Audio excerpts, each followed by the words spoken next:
Welcome to another episode of The Architecture of Health. I'm Deb Voisin, and I have a very special guest this week.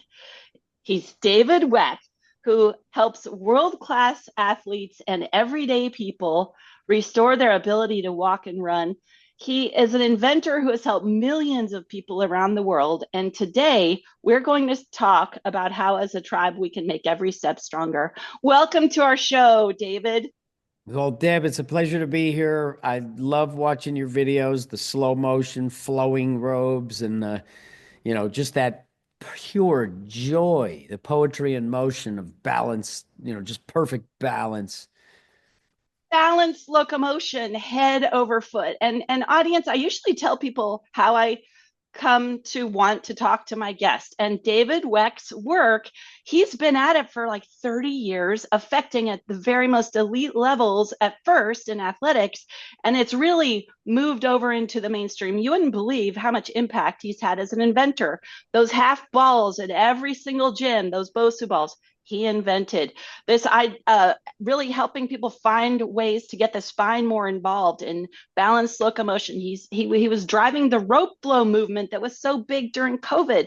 David has really got a powerful message. He's spreading it. And honestly, guys, when I was crawling to the bathroom yet again, because another groin tear from doing some dumb a thing that I thought was quote healthy, one of the main drivers of my compulsion to use running as a tool to restore my movement is the exact opposite of what most of people I would know would think. They'd be like, oh, don't you dare. No, it was actually learning how the Yeah. biomechanics of running are supposed to flow and feel great with this spinal recycling of gravity. And Yep. David Weck has really been the pioneer, a small group of visionaries that have been driving underneath this movement that's getting really big. So Yeah. and as David was referring to, when I was hurt yet again, I got a treadmill. I was like, I'm going to F and figure this out. And having the idea that my head could head towards my foot, I'd heard this in a dance class, but I thought it was a dance thing, that Mm. a head over support. But then we Yep. were doing upside down things. My head was going over my hand, my head was going over my knee. The application to our very most important movement, which is walking. Yep. So let's unpeel this. Where do you start with introducing new people to this idea of balanced locomotion? Well, you mentioned the working with the elite athletes, and I look at that as that is the first step because what it does is it validates the concept at the highest level where the performance gains are the most difficult to attain. So it's really a proof of concept and it's the ultimate marketing because a lot of companies have to pay Michael Jordan billions of dollars to say, hey, Michael Jordan wanted to wear Adidas. He did not want to wear Nikes, but Nike put together the money deal that couldn't be refused. And Michael Jordan is a billionaire, and there's a whole brand called, Jumpman that is an offshoot within the Nike. And it all stemmed from, sourcing the shoes cheaper than Adidas because Adidas was made in Germany with a living wage. And Phil Knight went to, Japan when it was very cheap, to produce the sweatshop. And, a lot of companies do it. You sort of have to if you want to win. It's just the way, hate the game, maybe not hate the player as much. But what what happened was or is that locomotion, the simple act of walking, is overlooked. So once you have the functional capacity to go to the fridge and grab your Budweiser and pizza, well, yeah, okay, job mission accomplished, right? Walking, what's next?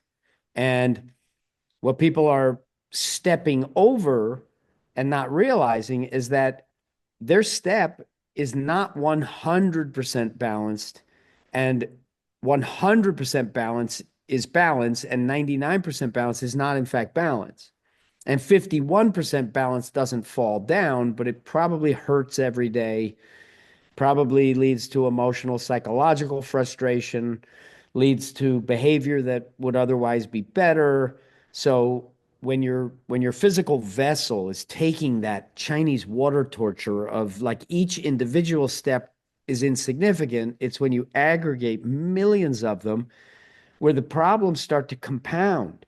And Phil Knight, what did he do? He comforted dysfunction with padded slope shoes and kicked the dysfunction down the road only to make it far deeper and more convoluted so that you have TMJ and you didn't realize that, it's 10 years of walking out of balance that sent those, restrictive counterbalancing forces that are only protective. They're not productive. It's you're making up for the fact that you're not in balance. And the simplicity of walking with perfect balance, it's from a coordination standpoint, it's just as easy to walk perfectly than to walk poorly.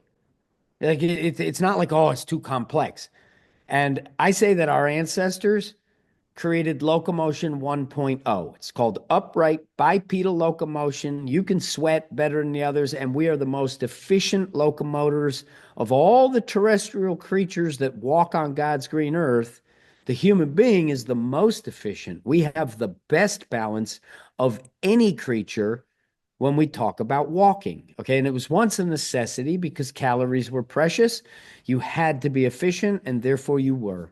Now, fast forward to, modern day exercise, peer review science, and it's suddenly locomotion I don't know, where they start talking about holding yourself all stiff and, oh, the core, it doesn't generate power. Oh, yeah. And they laugh at Grakovetsky. They dismiss the spinal engine.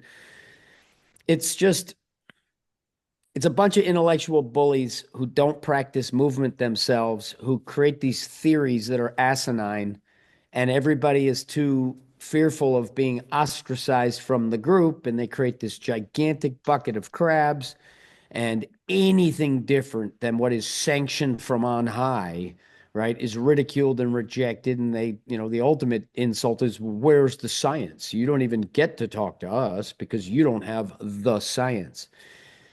And so now I come along and I'm restoring the physical integrity of the humankind with balanced locomotion. So we get the benefits of Locomotion 1.0, and we eliminate the carnage and non contact injuries for athletes. Millions of people dropping like flies, nothing happened. Well, what are they doing in their training? Well, they're uprooting themselves as the foundation. They're making the nervous system more nervous, right? It's sympathetic. It ain't parasympathetic, it's sympathetic, right? Unnecessary sympathetic. And we're adding now with Locomotion 2.0 technology, tools, innovation to move better than our ancestors ever did, right? Why not, subscribe to the relentless pursuit of better? I mean, what's the only other choice? Not get better? Like, really? You gonna Oh, do that? Right? I love this. I love this. So yeah, you said comforted dysfunction. Yes, the thick padded soled shoes, the surgeries, the Oh, patch up solutions. and this, like your Achilles tendon after 40 years of this. Oh, okay. Well, it's now short, right? It's short. I'm sorry, it is. And your feet, your toes are all smushed. But hey, you looked cool and you thought you felt good. You didn't realize that there was a leak in the tire, and there's nothing you can do about it till you get balance. And if you're on a pitch that makes perfect biomechanics imperfect, well, man, you're putting yourself behind the eight ball, trying to look all fashionable in the foot coffin just because you got a Right. just because you got a swoosh on it, right? Yeah, the comfort and the profits and the an industry being created, and then the protectiveness, like you said, the intellectual bullying. When we can look at perfect locomotion, it exists all around. It exists with our ancestors. It exists in nature. It exists with toddlers. We can find perfect locomotion, and then and I think part of it, of course, is we're trying to comfort people being like, well, you're where you're at, and we can work just with like physical therapists work. Oh, we'll just work within where you're at. Let's add more padding to the shoe. Let's add more arch support rather than go for perfect locomotion. And another other things that creep in, which is like normalizing falling. Oh, walking is controlled falling. No, No, no, walking can be balanced we dropped locomotion. we do it in the air. so that we set up our interaction with the ground. The upper body is the priority for balance because if the upper body's not correct, I don't care about your feet yet because your feet can't do the job if the upper body isn't correct. There's aberrant forces if the upper body isn't correct. And what we do as athletes, as big cats, as human beings, is we never fall, we drop with control, with balance, so that when we interact with the ground, it's 100% productive. Protection is unnecessary because we have balance, and it is so easy to achieve once you understand that find a staircase that will force you to go head over foot. It's great exercise, so you'll get in shape and just go up and down the staircase 10 times, right? Do a couple push-ups, do some sit-ups, a pull-up or two. You're done for the day. Everything else is gravy. Everything else. Eat right. Just eat right. You know what I mean? Like, Right. really? Yeah, like when I discovered that me doing my head over foot with my sprinting, I do a couple of sprints and then maybe I do some foot, integrated foot strength, and that's kind of it. And I love earlier you talked about walking gets overlooked because we just, as humans, that's our main prerogative as movers is to be upright on 2 feet and moving forward through space. And then these other practices to stay, quote, healthy often are detraining our spinal engine. You can you can add muscle or stiff fascia to certain parts of the body where your spine no longer can be the driver. Your whole spinal column can't be the driver of the movement. And we are actually training the stiff neck in the middle. So I saw a video of Hussein Bolt sprinting. Yeah, He was setting a world record, and the commentators are saying, "Oh, this guy, his form is so terrible. Look at his spine move. I know. If he just straightened his neck out and stiffened his Well, spine up, he would be faster. And yet, he's the fastest man in the world. Was and at the that, time." and the gentleman who said that is one of the greatest sprinters of all time, named Michael Johnson, who says that he didn't move his head. But if we go to the video, Michael Johnson is head over foot, that gold necklace going boom, boom, boom. And he's doubling down with the arms. He's doing exactly what I say is best. And he doesn't even know he's doing it. His innate athletic intelligence, okay, overrode the moronic instruction to say in the same spot, right? So he is doing this, right? Boom, boom, boom, boom, boom, and he thinks he's doing this. Imagine if he aligned his intent with what he's actually doing as opposed to believing that he's doing something foolish when he's not. I mean, it's just so asinine because they've all overlooked the simple act of walking with perfect balance and what is biomechanically required given our structural reality. So it is so simple and it is so profound. Most people haven't a clue the profundity and the life changing benefit of having pain free tensional balance in your body. I mean, that is a gift. It's the ultimate creature comfort is you're not thinking about your knee because your knee doesn't hurt. The only reason an adult is ever going to think about a body part is because it hurts. Something's wrong. Otherwise, you don't think about your knee. You don't think about your foot. You think about your day. You think about what you're doing, right? And so if we skip the step of patterning this, the neural engrams, it's the nervous system. Everything's a script. Everything's a sequence and a code. And if you're spending time doing Palloff presses, working against perfectly balanced locomotion and perfectly balanced throwing, swinging, catching, carrying, well, what the hell are you doing? You're pointed opposite the bullseye, and you're justifying it with science, right? So that nobody can question what you're saying because you have the science. And so it's just a very simple concept of apply peer pressure, right? Because Right. because the fear of being wrong as a scientist is one of the greatest fears that one could ever experience. The scientists don't fight for money. They're not evil people. They're just egotistical and they want to be the best scientists, which means that their ideas are correct and every other scientist is not correct or as correct as each individual wants to be. So, and then that's just the nature of the game. And you're going to market yourself as second best. Oh yeah. You're not Planet Fitness. You're not $15 a month forever and you never show up. No, that's a different model. If you're trying to get people out of pain, you're trying to get them to be a better athlete, you have no choice but to market yourself as the best. You can't compete unless you say you're the best. So everybody says they're the best. And now it's power in numbers, right? You gang up on everybody with your little science gatekeeper to employment. Can't get a job in high school, college, or the pros doing anything to do with strength and conditioning unless you have a certain certification, which is going to preach you being all stiff as the foundation. So the whole thing's upside down. And I had the insight to come in and say, my target is underneath. I don't want to lord over anyone. I'm 10 fingers that gets you over the wall that you otherwise would have not gotten over without me. And I, we got to I get stop a here. We got to stop it because you're talking about. I heard in there when you talking about Planet Fitness, and there's a $15 a month gym membership, and that there's no money there. Like those gyms, they make money because nobody shows up, and yet we have this huge gap. We have surgeries for orthopedic surgeries have gone up by 200% in the last 20 years as activity levels have gone up, as gym membership has gone up.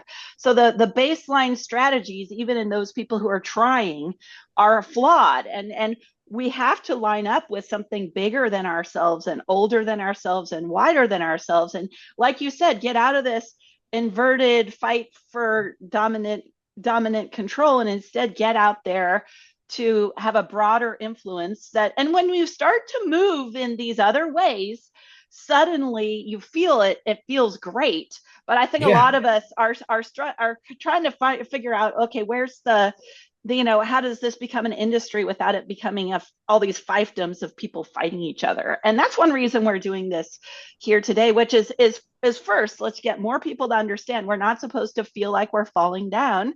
And like when I've given some talks to seniors and given this idea of sort of my where I'm going to step, my head is heading that direction, and where I'm going to step, my head is heading that direction, and they're shocked how much easier it is to get down to the ground, get up from the ground, and uh, and it's so simple that once you start to experience it, you know you have a lot more training to do.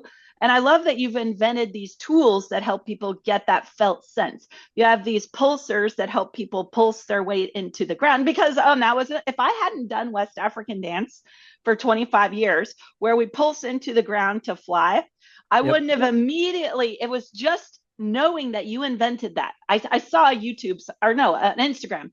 I saw you expressing that. And I was like, oh, I've been doing that for 25 years. So immediately I could lend that to sprinting feeling more like African dance than anything else. And everybody looks at my running, they assume I'm just like forcing myself in pain. I'm doing cardio. Oh, Deb, how many miles? Did you do 5 miles? I'm like, no, I'm just flying as long as it feels good. And that's why I use my flowing robes. I'm like, I just want this to be a pleasurable experience, which is that there's the inversion right there. Walking and running can be completely pleasurable and should be so seamless and integrated that we aren't afraid of falling and we don't have that expectation of pain as we get older. It's and your work is incredible. Now, one question, Yes. because I know you started with when you the bio I read, you were 28, you got into an accident and you couldn't recover. Was it you were hit by a car No, I on did. a bike? No, I actually, No, no. the reason why the motorcycle fell was because I didn't get hit by the car. I swerved. I was side saddle. I swerved, and the bike fell down. The brake lever broke, and the mirror broke, and gasoline is like pouring out of the thing. Oh, And I like lifted up as hard as I can, and I felt my back sort of go like, ooh, I tweaked my back. And then a few days later, it seized in pain and I did not know how to remedy that. So completely ignorant. And it wasn't going to get better until my feet became stronger. And what I had done to set the circumstance for the weakest feet you could imagine was I rollerbladed exclusively for 6 years, where I did not walk for 6 years. So I lived in Manhattan. The entire thing is paved. It's a roller rink. And it's so efficient and so joyful to just fly down 8th Avenue and dance in between the cars and hold on to this one and hockey stop here and jump over the trash can and just cha cha cha. It was just amazing. And then there was a community. There was sort of this melting pot in Central Park between the rollerbladers. So a 14-year-old kid from the projects is friends with a Fortune 500 CEO, and the link is rollerblading. And so it was just this wonderful thing. But it led to um, my feet being so weak that I couldn't. If you step on a Lego barefoot in the dark, your whole body will try to get off the Lego. It's an uprooting, like you're going to freeze. You're not going fight or flight. You're going to like, deer in headlights. It hurts so bad. Right. And if you have weak feet, that similar scenario is happening at a lower amplitude, but your feet aren't strong enough to fully commit to down. So there's apprehension, and the apprehension creates, stasis in the body because the nervous system it's just trying to keep your dumbass alive. It's really its number one goal is to keep you breathing, right? So it was that quandary that led to the experimentation, that led to the stability ball, that led to this stimulus on my feet with the directional proportion of rolling to the center line and a center line force. So all this stuff is unknown until you experiment and then get the positive results and then replicate and get the positive results. And hence, Bosu balls are all over the world. So it's just a very useful tool with so many different applications if you know what you're doing. And to be demonized by the peer review exercise science to the degree that the Bosu ball, you have a fellow of the NSCA literally actively campaigning against the Bosu ball, post on social media, Bosu ball, and a guy on it, big red X. This will not make you stronger. It's like, where is the dog in, like, what dog do you have in this fight? And why are you telling people hammers suck just because they break windows when you wash the window with a hammer? Does that mean that Right. hammers suck? Right? You're selectively editing things you don't like, and you don't even understand what you don't like because you've been neutered by peer review, right? Completely neutered, right? So there's zero independent thinking. It leads to a complete coward, and a coward turns into a bully, and a bully is an asshole.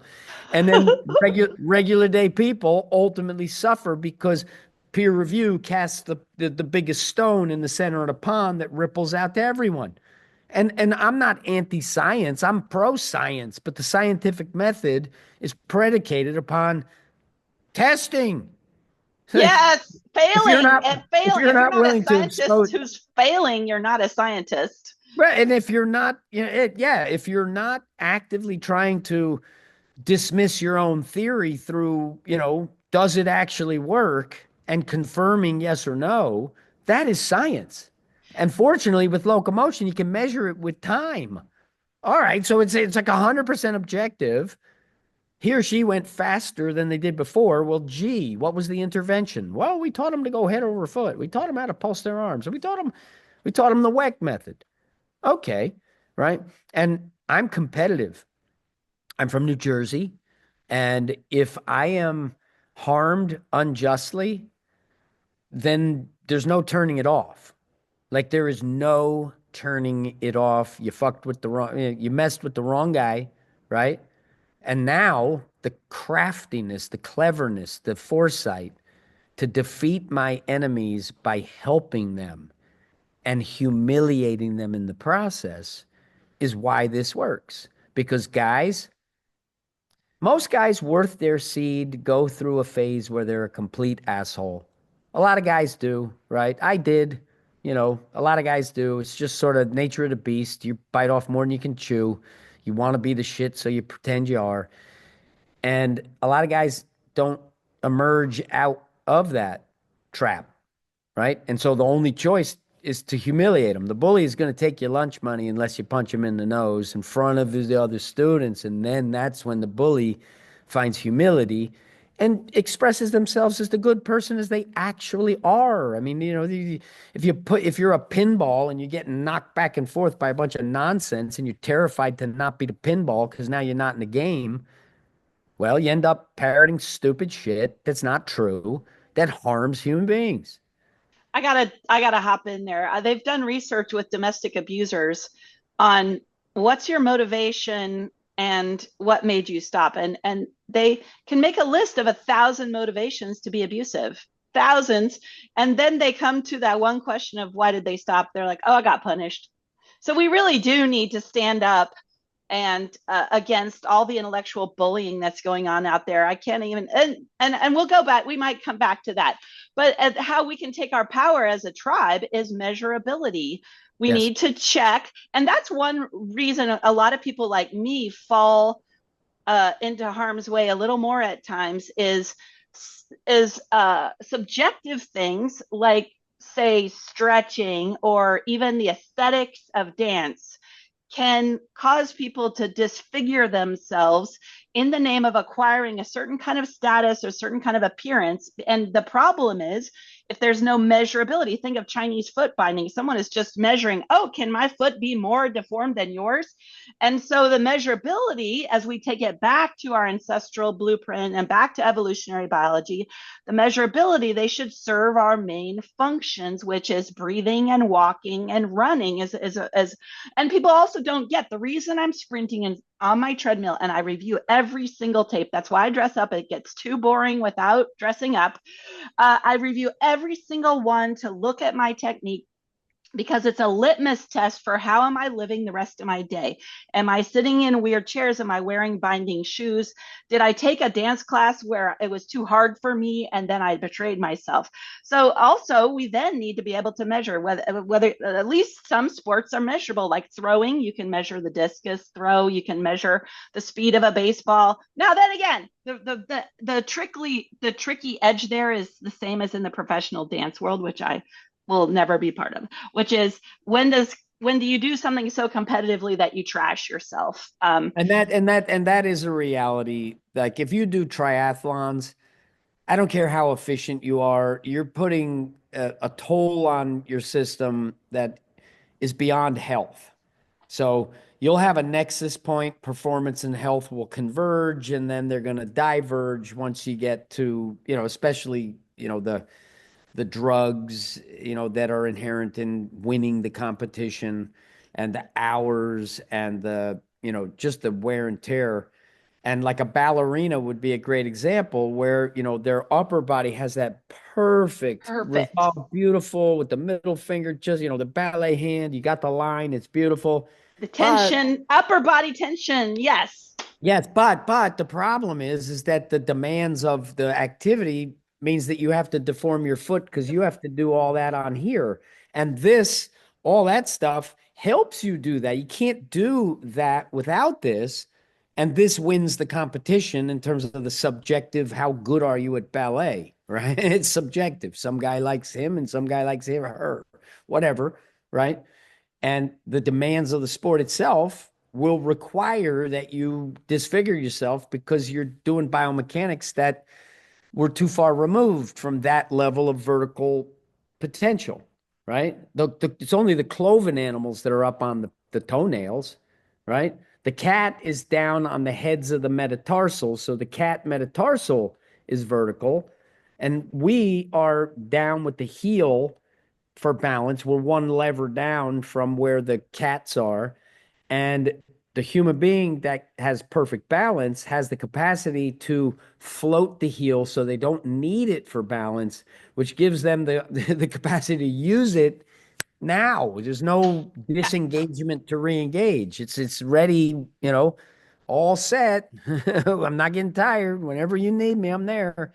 And then you just drop. You're there when you get there. That's head over foot.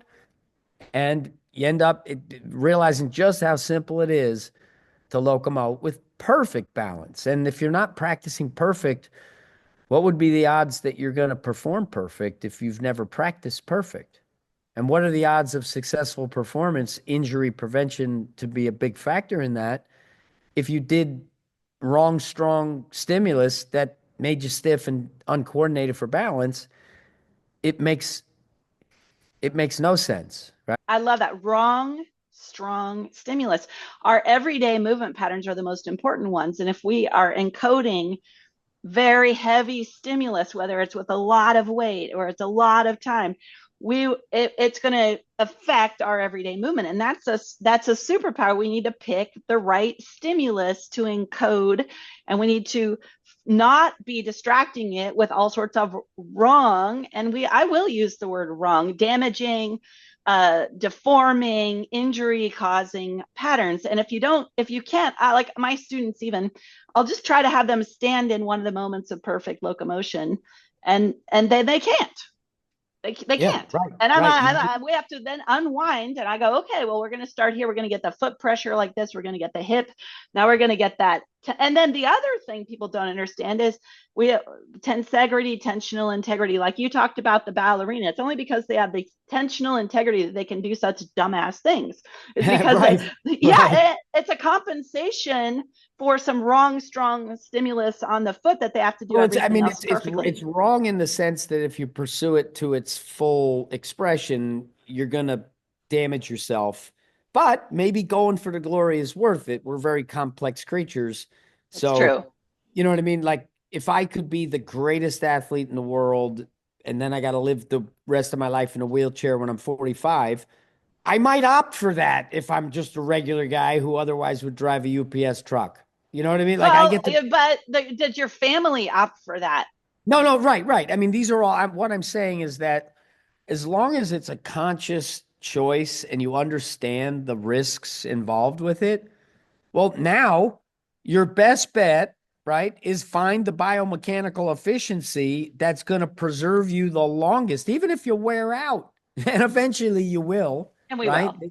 A human being can't run, 20 hours a day forever. It just wouldn't last, right? I want to hop in there too. So I am in full agreement as that people don't understand the risks. I mean, we don't understand the risks of sitting around and doing nothing.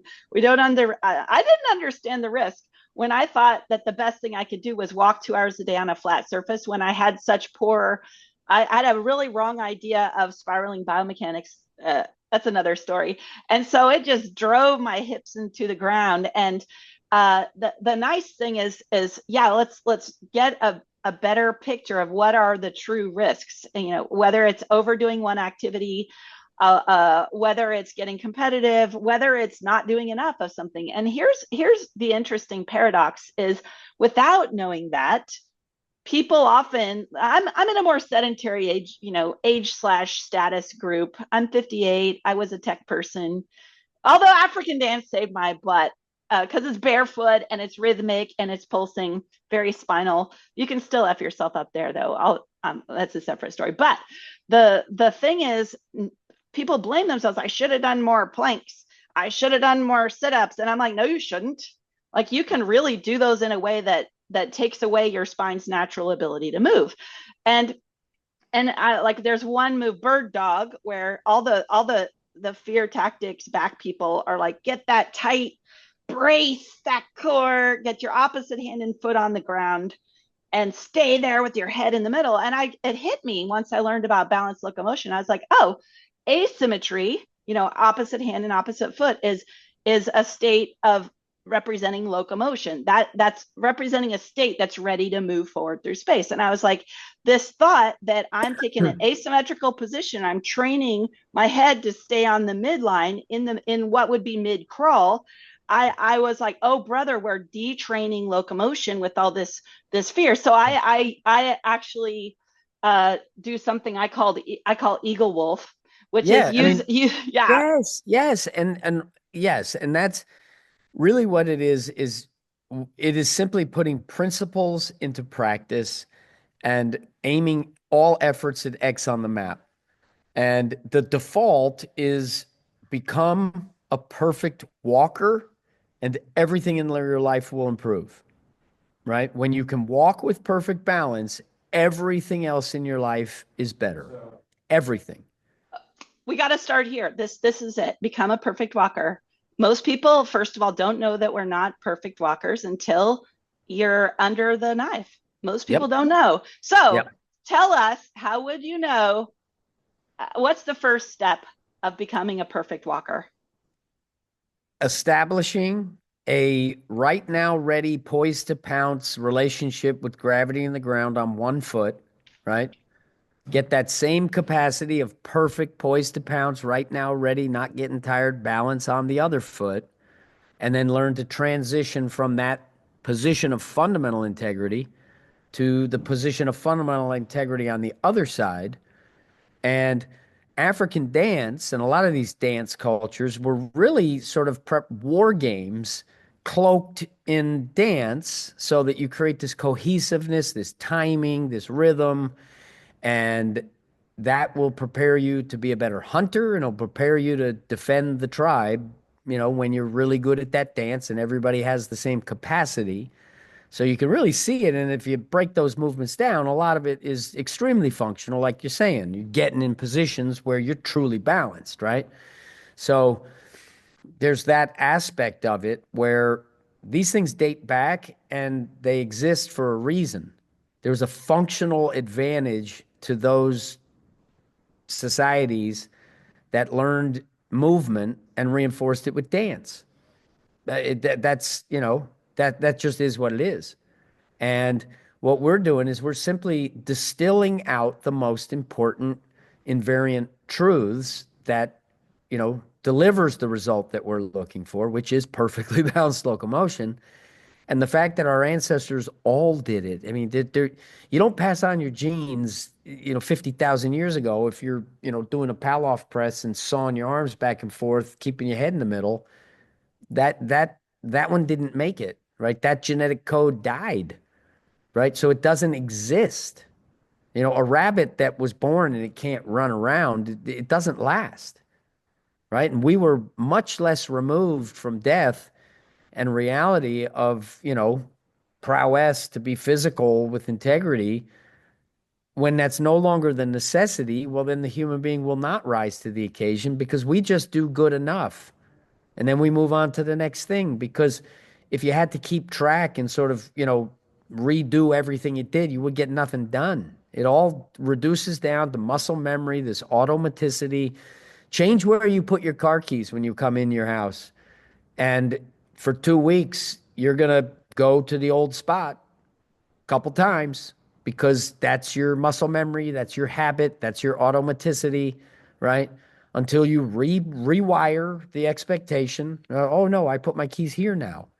And I mean, I've done that where I change where I put something and then there's a regression that, oh, oops, I put it in the wrong, I put it in the old spot. And everything is just habituation so that your mind is free to think about things and not have to orchestrate your movement. You got a lower brain that does that. It's going to regulate every cell in your body in real right now time to keep you alive. Okay. Wow. Well, I that's I love that because that also ties back into something you said earlier about the you're keeping alive in the lower brain. When we don't have that rooted, grounded feeling, we are wasting so much energy in this stress response. We cannot rehabituate, we cannot learn. I see people saying, even in the professional movement world, this spouting out, oh, just move more, just just wiggle around more. It doesn't matter how you sit, it doesn't matter how you walk. I'm like, no, I'm the complete uh, you'll hear some people say there's no such thing as a bad exercise. And I'm like, well, I could think of several. Hammer curls with a hammer that I hit myself in the head every rep. Well, I'm not going to do that exercise. Like I just think it's a bad exercise, right? and and just talk too about the intent, kind of having the perfect intent of, we know walking can be balanced locomotion, we know this has existed through all of our ancestors, except in a few cases where the poor family had to take care of someone, and that's where, as a tribe, us coming around this message of every step stronger for every single person in our tribe, because it's unsustainable. The current distracting and patch up solutions to this problem are completely unsustainable. And when I have a friend who was a competing martial artist, and we would in some of our conversations, she would come back around to this idea in martial arts of perfect intent.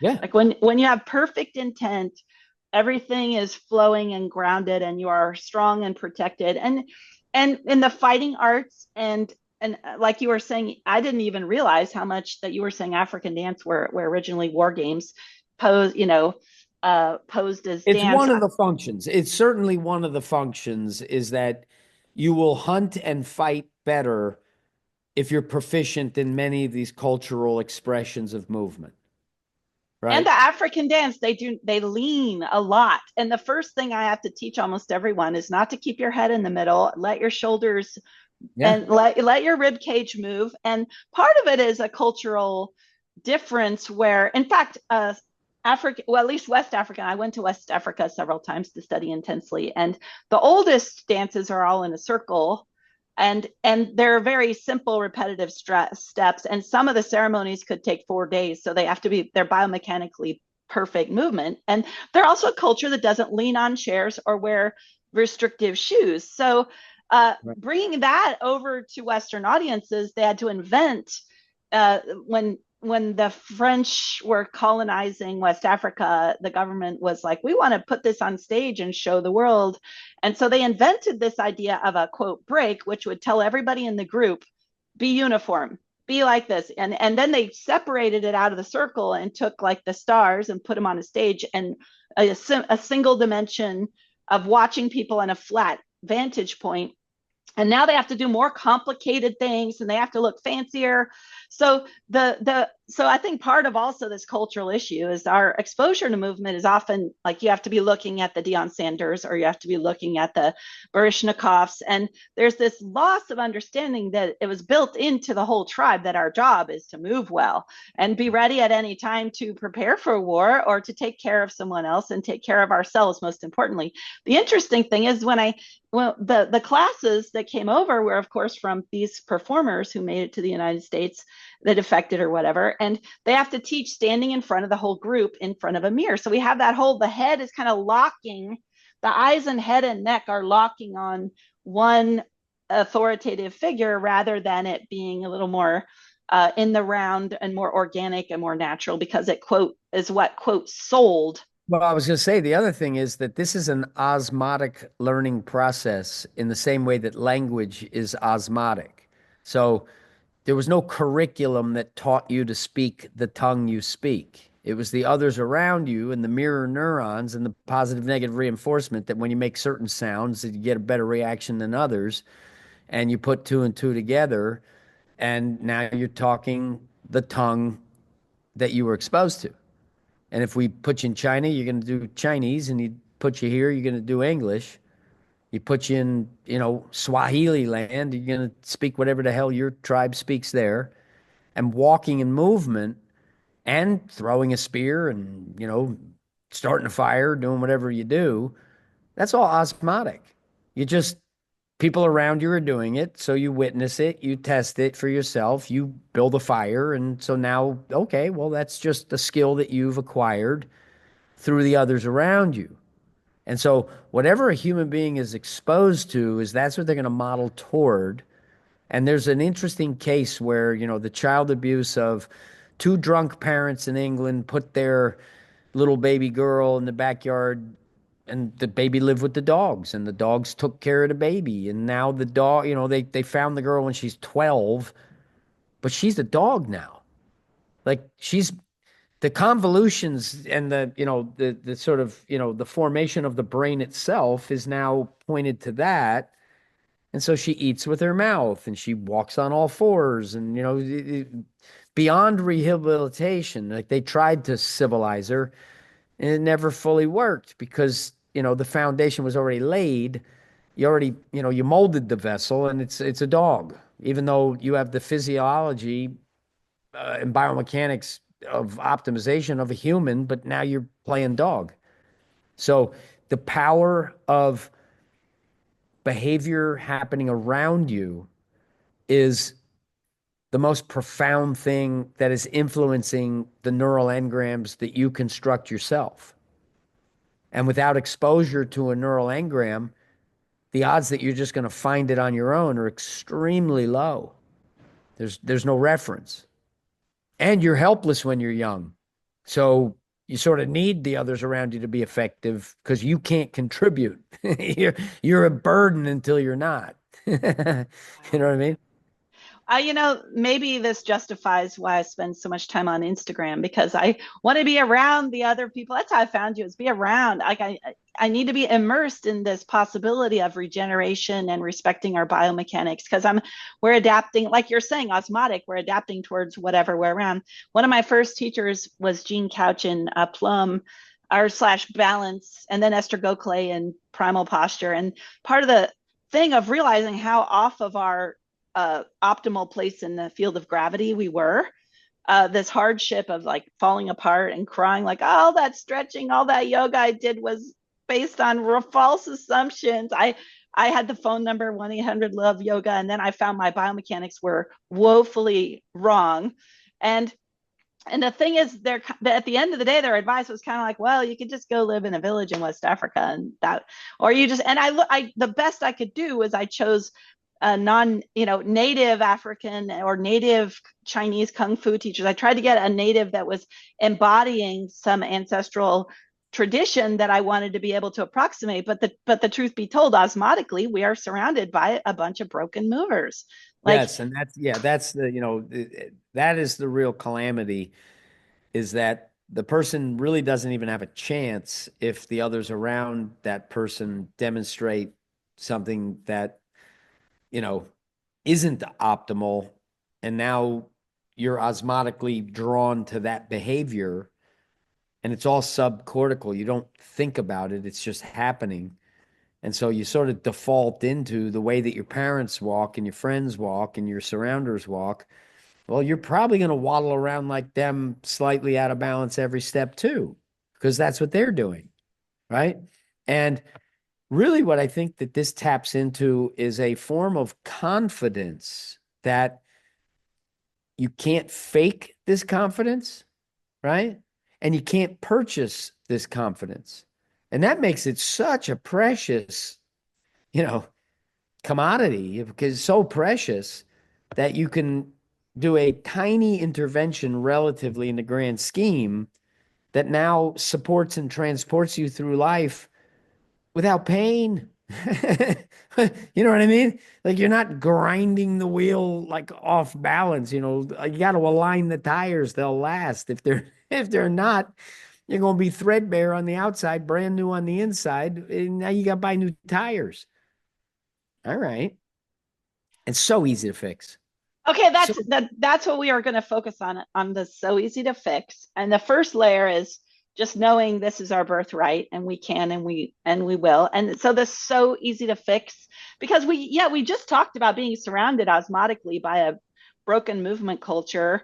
I mean, one step is that's why I came to San Diego to train with you. That's why I like have found trainers of all sorts of different disciplines. I seek it out, but I also kind of have the luxury that I've designed my experience around this pursuit, which for me at first had to be intellectual because I was a duck-footed, thumb-sucking, mouth-breathing nerd in those early years. I was, and I've never had the feeling that I've gotten now. And the word you said is confidence. Like I can stand, and all I can say is it feels like I'm a badass martial artist. Like yeah, I'll you have get a this. presence. You have a presence, right? There's nothing distracting your confidence, and it's subcortical confidence. So you could pretend all you want and fake it till you try to make it. But if your lower brain and your upper brain can't reconcile one another because the lower brain is doing things that would otherwise be unnecessary just because you're not doing the most basic function well, we got to fix that. How do you fix it? Well, one of the best things that anyone could do is learn 4 patterns with a rope until those 4 patterns are easy. And then you don't need the rope. It's a rite of passage. You've used it to organize and integrate every molecule of your mass to be on one side and perfect, and then time it to launch to the other side. And rope flow does that in spades. It takes care of integrating your hands with the rest of your body. The hands are the organs of function. What can't the hands do? And so they're incredibly intelligent neurologically. And when you are taking a rope, and that's the last interface, is the hand and the wrist.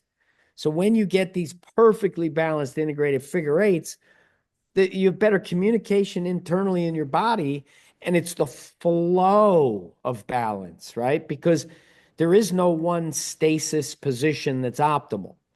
The optimal position is the position that facilitates the optimal next position and the optimal next. So, if your system, exercise, and methodology involves like, first, we're going to teach you to stand properly. It's like, what? Stand properly? What the fuck is standing properly? Like, tell me, what is standing properly? You sway. There's no such thing as static, Ah, right?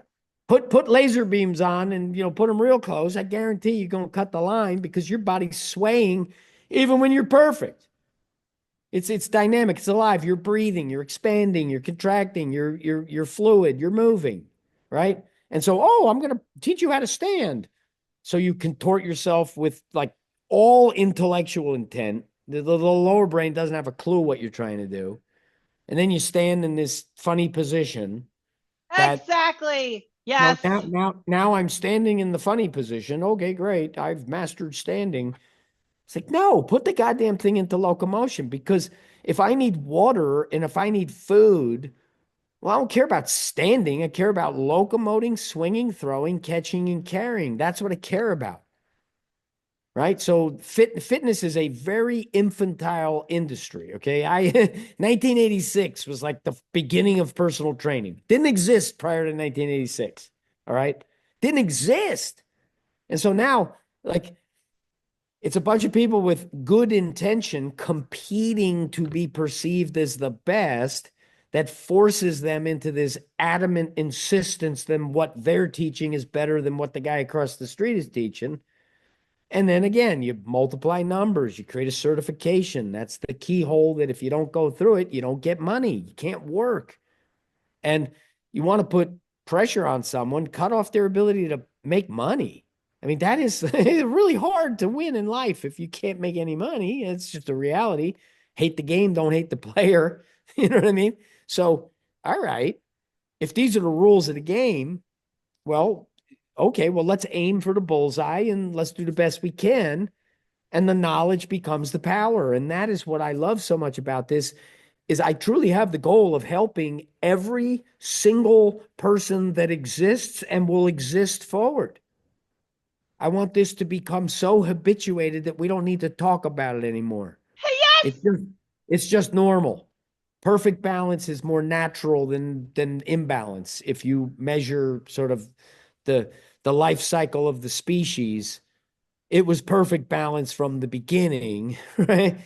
That allowed the party to keep playing, right? And then you just make more. Okay, well, there you go. And you raise the children well, right? Because the children are the future. Physical education is the most profound form of fundamental education because speech and writing and all these things, how are they ultimately rubber hits the road? It's with movement. You take a pencil, a tool, a teacher, and you write down your thought. Oh, wow. That's a tremendous amount of power because next week or 10,000 years from now, someone could find that. And now you've just like transported through time to deliver information that's useful. And the fact that it's free in that sense gives us access to everyone. I don't care. I do care, but it doesn't matter your financial situation. You can achieve perfectly balanced locomotion for yourself and build on that. And now, whatever odds you're up against, just improved because now you're operating from a replicable position or state of existence that is optimal, meaning right now, poised to pounce, not getting tired, on one leg. Okay, can you do that or not? Because if you can't do it, well, then that's the first thing that we need to do, isn't it? Right? So rather Let's. than stand in some funny position, what we do is we stand differentiating the sides to say, I'm going to optimize my capacity to pounce on one. I'm going to optimize it on the other. And I'm just going to play catch from optimal to optimal. And I'm never not optimal. Okay, there's a lot to summarize that it's really important that you said here. That last thing, you're talking about going from an optimal position to an optimal position. And you're doing, guys, when you go to Weck Method website or you take a rope flow class or you look up rope flow on YouTube or the Weck Method, you'll see that a lot of it is this winding up of the tensional lines, winding up of the fascia so it's ready to spring. And that's where with no the slack, momentum, no with no slack. with And no we're slack. training slack. I trained, I'm hypermobile. I could fold my fingers here back to this wrist.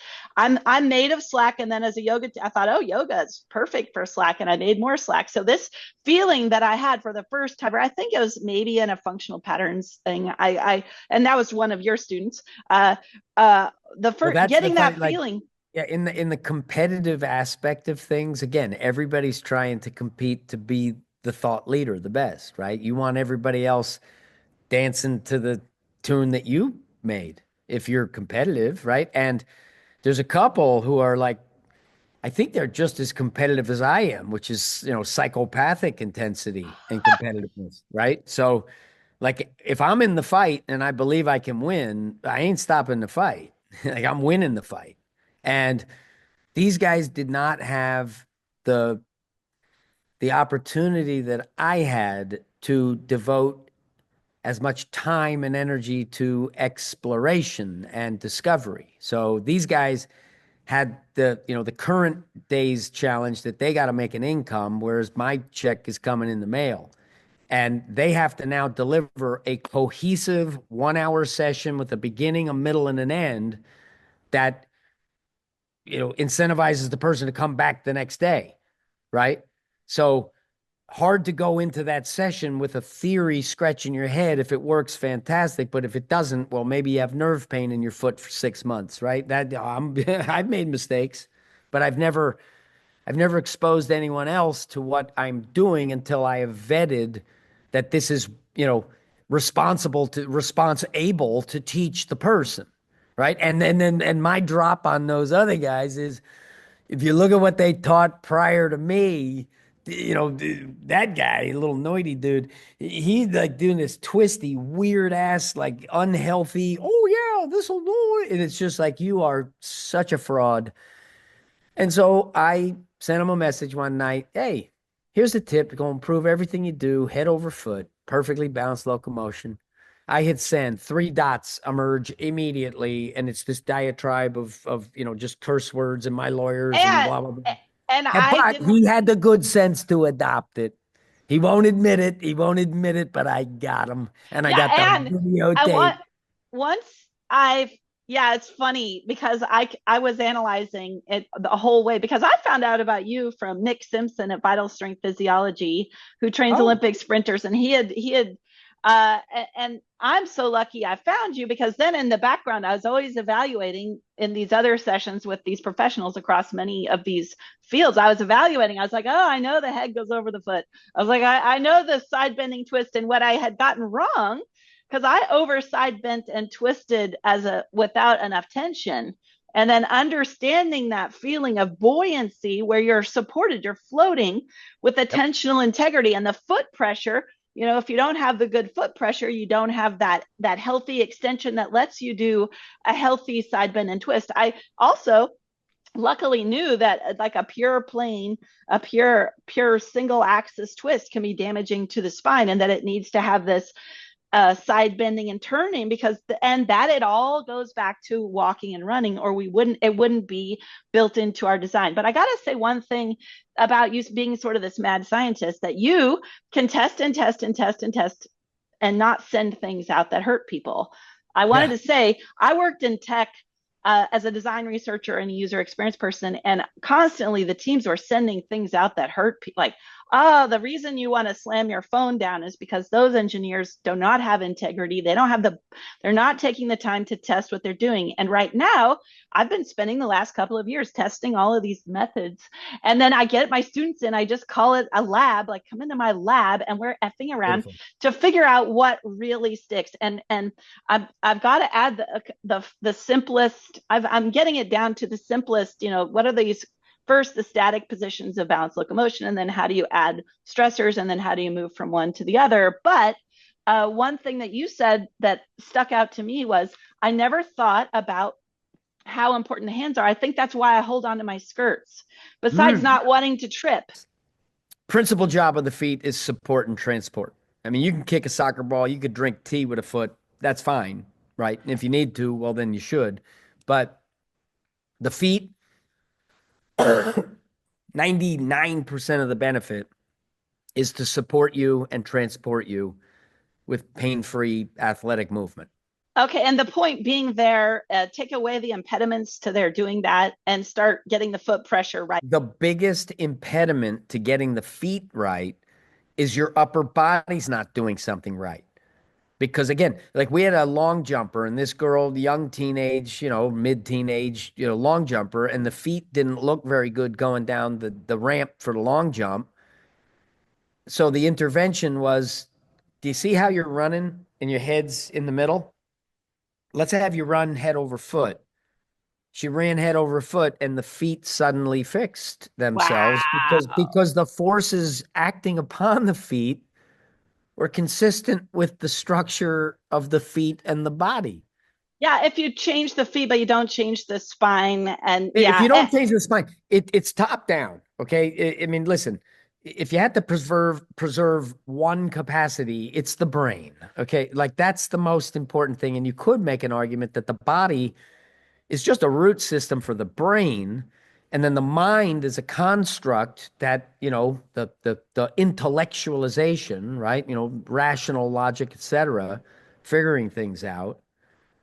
How could the spirit be actualized if you're in pain with every step because it's out of balance and has been for 20 years? Does God want to come down and walk in your shoes for the day if you're in pain?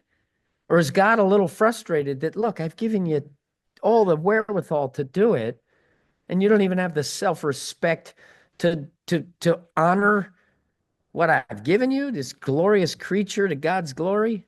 That's the story. And so, what's the tangible, expressible thing that can't be bullshitted? It's the physical. Everything else, you can change your mind, and God only knows with the spirit. I mean, that is what it is, and I'm not messing with that, right? I mean, I think my personal belief is that if it existed a long time ago, it had application to martial art. And if I'm doing some yoga pose where I'm like twining my arms, and I'm getting the hands crossing the center and doing all this stuff, well, that's actually very useful protecting air and blood to your brain. Coming into the center line and, I'm super sore right now. So, but, reaching and getting those fingers, that is martial. When you're doing it correctly, it would be very useful in martial. Okay, that's interesting. And I've also heard it said that, maybe, some yoga systems, there's, 7 levels. And the first one is yoga as we think of it. And the others are this ethereal meditations that, you had to open the vessel to be capable of transmitting that next stage of yoga. And if you didn't reconcile physical, you can't resonate at a high enough frequency to attain the yogic states, right? So physical is just a doorway to mind and spirit. And if you don't have physical, how are you going to resonate? Like, is the spirit going to want to resonate with something that you can't tune the antenna right? that's a No. perfect way to explain it. That's a perfect. Now, I promised you we wouldn't talk forever, although I could talk to you for days. Yeah, yeah. I want to start summing up because you talked well, and one thing is that I wanted to just throw in here is this idea of the importance of movement, and that the opposite of movement isn't stillness, it's death. So caring about how you move does matter. And then when it's going beautifully, you won't have to think about it and you'll be in nirvana and all that. But as far as the practical next steps, I heard you say first, well, I also saw a video of you helping your dad get back Yep. to walking, and that wasn't rope flow, because you've given us one recommendation so far is do the 4 basic rope flow patterns. I'm sure you can find on YouTube or on your website. Master those 4. You can grab a belt or a jump rope or anything. It doesn't have to be fancy. You could start. I'm gonna go back to my rope since you made that as a primary recommendation because it uses our hands, the felt sense of the hands and the weight of the rope. But Yes. what about someone who hasn't done that yet? Tell me what did you? Oh, you described the stairs. That Yeah. as you're stepping up to the next step, you're shifting your head towards that Yeah. The support. the body the upstairs, because the workload is so much more than flat ground. The burden of the ascend, the rise of that slope on the steps, that will attenuate perfect positioning. So the out of shape people who go to climb Half Dome and they're 9 hours into it and they're still not at the top, they're positioning their foot on the rock or the log. They're putting both hands over that knee, right? Their head is right over the foot. And then they push themselves up because they wouldn't have been able to push themselves up if their body didn't naturally go to its fundamental position of unilateral strength, which is the differentiation of the sides. So the staircase becomes this self attenuating, fulfilling, modality where you can get in shape and you can pattern perfection. And then think about what you did up the stairs. Maybe even have your spouse video you doing it up the stairs to see. Oh, yeah, are you really doing it? Right? Feels like I am. Well, guess what? I am. And so just repetition, doing it correctly with mindfulness, you're talking probably 21 days before that thing's reduced down to the new normal. So we're not talking about, an eternity here. And it's a rite of passage. You said you're going to get back to the rope. Well, guess what's going to happen when you come back to the rope? You're going to make more rapid progress in your capacity to harness that tool slash teacher, having gone through the phasic in or on, off, on. And I'm the father of rope flow. And by the way, rope flow is only growing post pandemic. So this thing's taken off. And now we have big, strong, aspirational guys doing the rope flow. And that is sexy because every guy who's 14, he just wants to be bigger and faster and stronger. And when he sees his hero swinging about around a big rope, well, suddenly there's intrigue and interest and motivation. Whereas, if I do it, well, nobody wants to really, the only people who want to look like me are people who are overweight and don't have a chance at ever being on a cover of a magazine. That's the limit of the aspiration to look like I do, right? And it is what it is. I don't want to look like I do. I'd rather look like so. You know what I mean? But pick your battles and don't fight a fight you can't win. Well, David. Okay, so what I got from that is one of the details you can use when you're going up the steps is to make sure that your head gets over there because a lot of us our head is so stuck on one side it won't want to Yes, go. So putting the right. hands on the knee that's going up the stairs is something that the most out of shape person under the right amount of stress will do that because they have Yeah, to.